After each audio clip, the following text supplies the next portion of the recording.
After 10 years together, my husband refused to help with our daughter. I finally had enough and walked away to build new life for us. I, 29F, have been with my husband, 30M, for almost 10 years. We have a 3-year-old daughter together. I really need an outside perspective because I'm feeling guilty but also exhausted.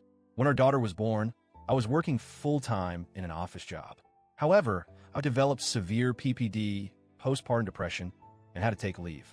Eventually, we decided that I would step down to part-time work so that we could avoid daycare costs and I could focus on healing. Financially, it was manageable at the time. Since then, I've been working part-time and managing everything else at home. Cleaning, grocery shopping, scheduling appointments, taking care of our daughter almost entirely on my own. My husband's only regular task was to cook dinner and sometimes breakfast. Despite cutting back at work, I became more overwhelmed than ever. I repeatedly asked my husband for more help, but after a week or two of small efforts, he would say he was too tired from his full-time job, 40 hours/week. Meanwhile, I was sinking mentally, physically, and emotionally. Earlier this year, I told him I wanted to return to full-time work and split responsibilities more evenly. He said no, that he wasn't willing to take on more at home. Despite his objection, I found and accepted a full-time remote position anyway. This job also allows me to afford a reputable daycare for our daughter on the days I need to work on site. I hoped that once he saw I was serious, he would step up. Instead, he became furious that I had taken a job. He told me flat out that he would not be helping any more than he already does, cooking dinner, and that I should not expect anything else. I asked him recently if he could at least help by brushing our daughter's teeth in the mornings to lighten my load a bit. He snapped that this, meaning my full-time work, was my choice and that I had done this to myself. At that moment, something in me broke. I realized I was already doing everything.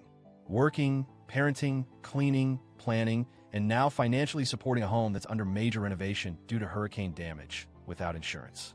If he wouldn't even brush her teeth in the mornings, what partnership is left here? Now, I'm seriously contemplating divorce. If I'm already parenting and managing life alone, why stay in a marriage where I'm constantly begging for basic support? Still, a part of me feels guilty for giving up on a 10-year relationship, especially when we have a child. So, Reddit, AITA for deciding that if you won't help, I won't stay. Update 1, a few days later. After posting, I spent a lot of time reflecting on your comments and advice. Thank you to everyone who responded with kindness and honesty. Some of your words hit me harder than I expected. Reading your replies made me realize something simple but painful. I was already a single parent in every way that mattered.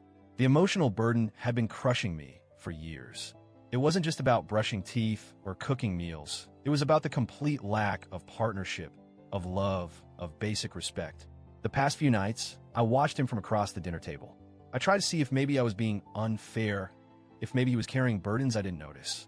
But no, he sat there, scrolling his phone, while our daughter tugged at my sleeve, asking for help with her fork. He barely noticed her. He barely noticed me.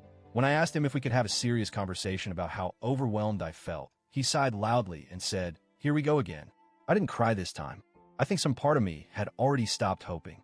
Tonight, after I put my daughter to bed, I quietly began gathering important documents. My passport, my daughter's birth certificate, my job offer letter, bank account information. I don't know exactly when I'll leave, but I know now, with absolute certainty, that I will. Update 2, 1 week later. I spoke to a family lawyer for a free consultation. She was kind, direct, and honest. She explained that since I am the primary caregiver and financially stable with my new job, I would have strong standing if custody arrangements become necessary. I also told my husband I was serious about needing change. His response? He laughed. He said, "You'll never actually leave. You're too emotional." I didn't argue. I just nodded and smiled politely. Inside, though, something shifted. It wasn't anger. It wasn't sadness. It was freedom. The next day, I found a small, affordable 2-bedroom apartment near my daughter's daycare. It's not fancy. The pain is mine. It felt safe. It felt like a new beginning. This weekend, while my husband was out with friends, my brother and a few close friends helped me quietly move essentials into the new place. We came home. The house was half empty. I left a letter on the kitchen table explaining everything. Why I stayed so long. Why I had to leave. That I still hoped he would find happiness, but that I couldn't drown trying to save us anymore. He hasn't tried to contact me beyond one short text. I hope you're happy now. Honestly, I am. Not because this is easy. It's incredibly painful, but because I finally chose myself and my daughter. Update 3, 1 month later. It's been about a month since I left.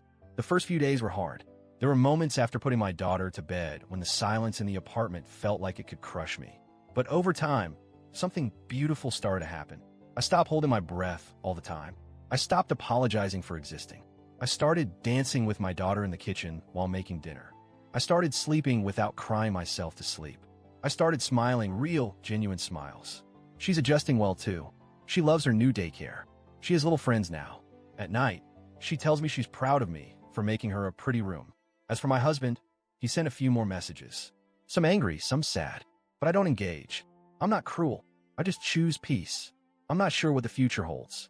Maybe one day, I'll find love again. Maybe it'll just be me and my little girl for a long time. But either way, I know this much. I would rather build a peaceful life alone than live a painful life together. Thank you, Reddit, for helping me find the courage I needed.